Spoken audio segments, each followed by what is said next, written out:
కింద బీడును కత్తి మరేసుకొని ఇట్లా పట్టుకుంటూ వెళ్ళిపోతాయి.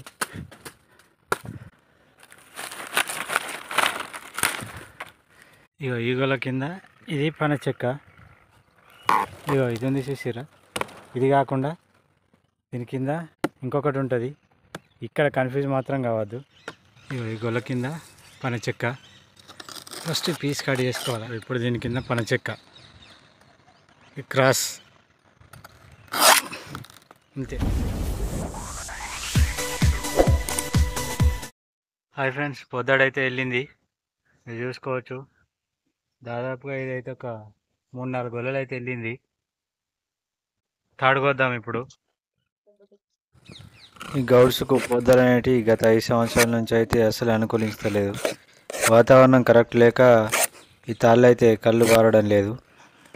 మనం మొత్తం తాడంతా వెళ్తుంది కదా అని చెప్పేసి చూసుకుంటా వెళ్తే తాడైతే అసలు టైంకు గొర్రెలు వెళ్ళే టైంకు మబ్బులు వచ్చి కళ్ళు అయితే పారకుండా పోతున్నాయి. కాబట్టి గౌడ్స్ అందరూ పాత పద్ధతిని కాకుండా కొత్త పద్ధతిలో మనకి ఎన్ని గొర్రెలు వెళ్తే అన్ని గొర్రెలు, 1 కానీ 2 కానీ, ఎన్ని గొర్రెలు వెళ్తే అన్ని గొర్రెలు అయితే గీసుకుంటా చెట్టును అయితే బయట వేసుకుంటే గొర్రెలు కూడా ఆరుతాయి. మనకు వాతావరణం అనుకూలించకుండా గొర్రెలు పసరిల్లు ఉంటాయి కాబట్టి మనకి ఏ ప్రాబ్లం అయితే ఉండదు. ఒకవేళ మొగులు వచ్చినాయని తట్టుకొని ఉండగలుగుతాయి. కాబట్టి గౌడ్స్ ఇదొకటి దృష్టిలో పెట్టుకోగలరు. ఈ పొద్దుడు కమ్మలు చుట్టుపట్టేటప్పుడు అయితే చాలా జాగ్రత్తగా ఉండాలి. ఎందుకంటే ఈ పీసులలో కానీ కమ్మలలో కానీ పాములు కానీ తేలు కానీ పండుకునే అవకాశం ఉంటుంది. మనం చూడకుండా అయితే చేతులు పెడితే చాలా ప్రమాదకరం. కాబట్టి కొంచెం జాగ్రత్తగా అయితే గౌడ్ చూస్ చేసుకోగలరు. మనం చాలా కష్టపడి అయితే పొద్దాలను అయితే కోయడం జరుగుతుంది. కానీ గత 5 సంవత్సరాల నుంచి మొగులు రావడం, గొర్రెలు బయట పెట్టి మనం గొర్రెలు చేసి లొట్టు పెట్టగానే మొగులు రావడం, ఇలా వాతావరణంలో అనేక రకాల మార్పులు జరిగి కళ్ళు అయితే వారకుండా పోతున్నాయి. కాబట్టి ముందే మనం గొర్రెలు తీసి పసర పెట్టుకొని గొర్రెలు చేసుకుంటే మొగుళ్ళు వచ్చినా కానీ ఎలాంటి వాతావరణానికైనా కానీ గొర్రెలు తట్టుకొని నిలబడతాయి. కాబట్టి కొంచెం ముందుగానైతే గొర్రెలు తీసుకొని ఆరబెట్టుకునేటట్టు చూసుకోండి.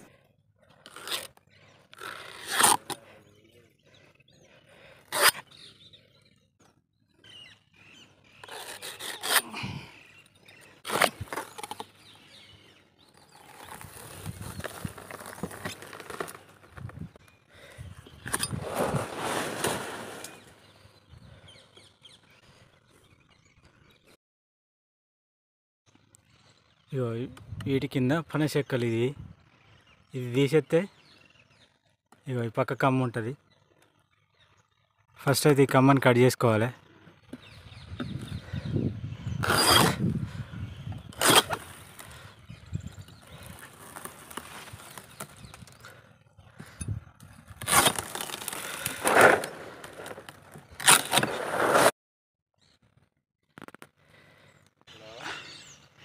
ఇగో ఈ గొల్ల కింద పన చెక్క.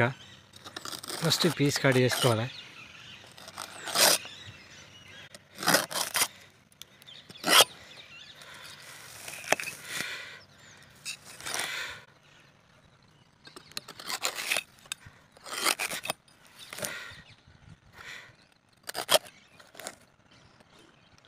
ఇప్పుడు దీని కింద పన చెక్క, ఈ క్రాస్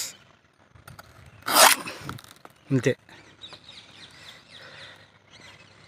ఈ పన చెక్క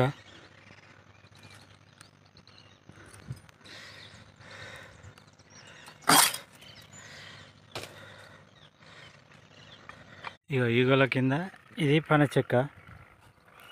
ఇగో ఇది ఉంది చూసిరా. ఇది కాకుండా దీని కింద ఇంకొకటి ఉంటుంది. ఇక్కడ కన్ఫ్యూజ్ మాత్రం కావద్దు. ఫస్ట్ ఈ కమ్మను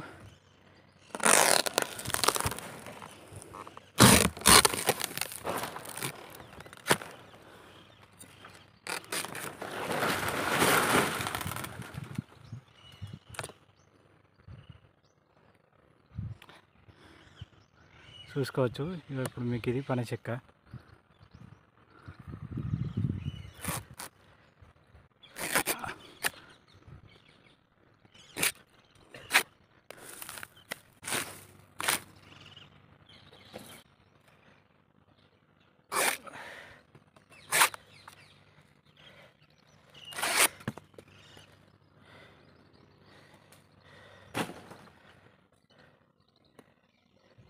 పీసు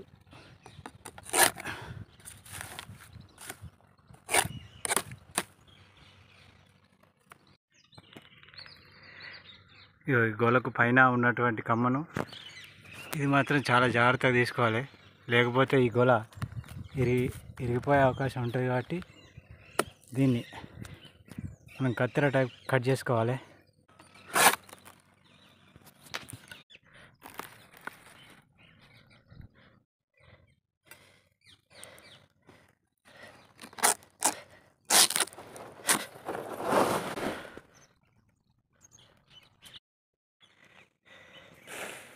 ఈ పైన స్టెప్ గోలకైతే పైన ఈ కమ్ము ఉన్నది, ఇది ఇరగబడితే ఇది ఇరిగిపోతుంది. కాబట్టి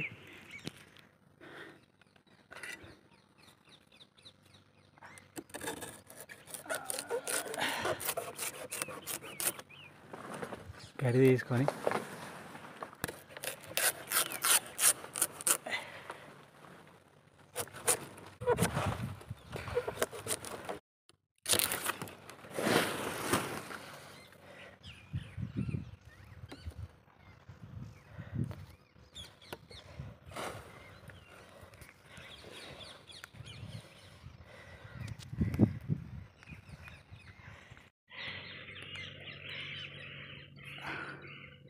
తాడైతే కంప్లీట్ అయిపోయింది.